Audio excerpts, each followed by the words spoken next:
وہ بابرکت شب رحمت ہے، شب نور ہے، جس کے دامن میں اتنی برکتیں ہیں کہ کوئی محروم نہیں رہتا۔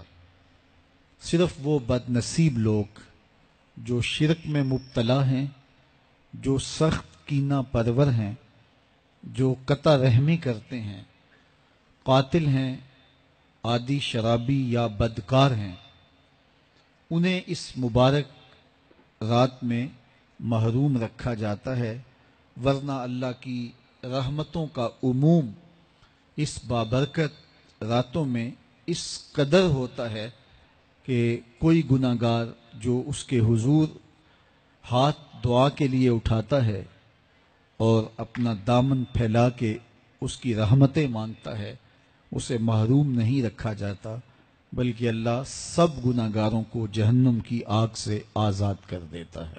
قرآن مجید میں ایک مقام دیکھیے کتنا دل آویز ہے۔ فرمایا ما یفعل اللہ بعذابکم، اللہ تمہیں عذاب دے کے کیا کرے گا؟ اس کی یہ چاہت نہیں ہے کہ تمہیں عذاب میں مبتلا کرے، اس کی چاہت یہ ہے کہ تم اس کی چوکھٹ پہ آؤ، جھولی پھیلاؤ، اس سے خیرات اور رحمت مانگو، اور وہ تمہارے ماضی کے سارے گناہ معاف کر کے، ساری غلطیاں معاف کر کے تمہیں اپنی رحمتوں سے مالا مال فرما دے۔ تو وہ بندوں کو بخشنے پہ، بندوں کی مغفرت کرنے پہ آمادہ ہے، اور اس کی رحمتیں بہانے تلاش کرتی ہیں۔ انسان کی فطرت کے اندر گناہ رکھا گیا ہے۔ آگ، ہوا، مٹی، پانی، یہ ان چار چیزوں کا مرکب ہے۔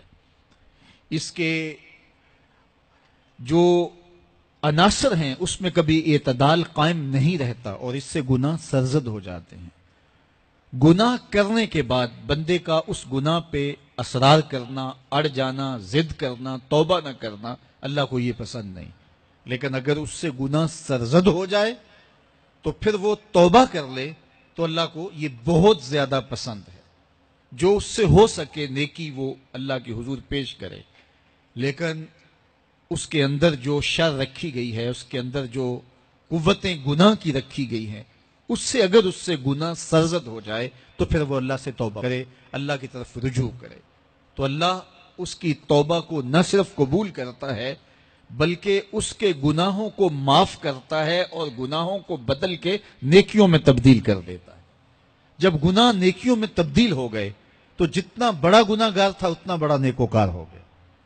حضرت سیدنا عمر رضی اللہ تعالیٰ عنہ بازار میں جا رہے تھے تو ایک شرابی نے ہاتھ میں بوتل پکڑی تھی شراب کی، تو حضرت عمر ہاتھ میں درہ رکھتے تھے اور آپ کا جاہ و جلال دیدنیت ہوتا، تو جو ہی حضرت عمر رضی اللہ تعالیٰ عنہ کو اس نے دیکھا تو ڈر گیا، اور دل ہی دل میں کہا اے اللہ آج عمر کے قہر سے بچا لے، میں تیری بارگاہ میں سچی توبہ کرتا ہوں، اور جلدی سے شراب کو بغل میں چھپا لیا۔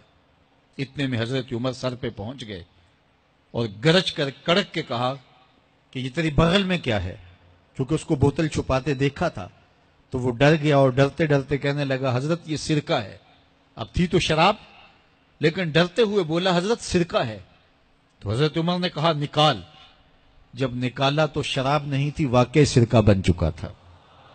تو جب اللہ کے حضور کوئی توبہ کرتا ہے، اللہ اس کے گناہوں کو بدل کے نیکیوں میں تبدیل کر دیتا ہے۔ حدیث پاک میں آتا ہے کہ قیامت کے دن اللہ ایک شخص کو کہے گا کہ اپنا نامہ اعمال پڑھ، تو وہ نامہ اعمال پڑھنے لگ جائے گا، تو نامہ اعمال کے اندر چھوٹے گناہ بھی ہوں گے، بڑے گناہ بھی ہوں گے، تو اللہ سے حیا کرتے ہوئے، شرم کرتے ہوئے وہ بڑے بڑے گناہوں کو چھوڑتا جائے گا اور چھوٹے چھوٹے گناہوں کو پڑھتا رہے گا۔ جب وہ سارے گناہ پڑھ چکے گا اور کتاب ختم ہوگی تو اللہ تعالیٰ اسے فرمائے گا میرے بندے تو نے یہ جتنے گناہ پڑے ہیں میں نے سب کو بدل کے نیکیوں میں تبدیل کر دیا۔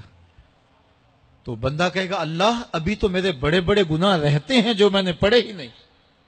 فَضَحِكَ النَّبِيُّ حَتَّى بَدَتْ أَنْيَابُهُ، حضور جب یہ بیان فرما رہے تھے تو حضور اتنا مسکرائے کہ صحابہ نے حضور کی داڑھیں دیکھ لی۔ تو پہلے وہ بڑے بڑے گناہ چھوڑے جا رہا تھا، لیکن جب اللہ فرمائے گا کہ میں تیرے گناہوں کو بدل کے نیکیوں میں تبدیل کر دیا تو وہ کہے گا ابھی تو بڑے بڑے گناہ رہتے جو میں نے ابھی پڑھے ہی نہیں. تو جب کوئی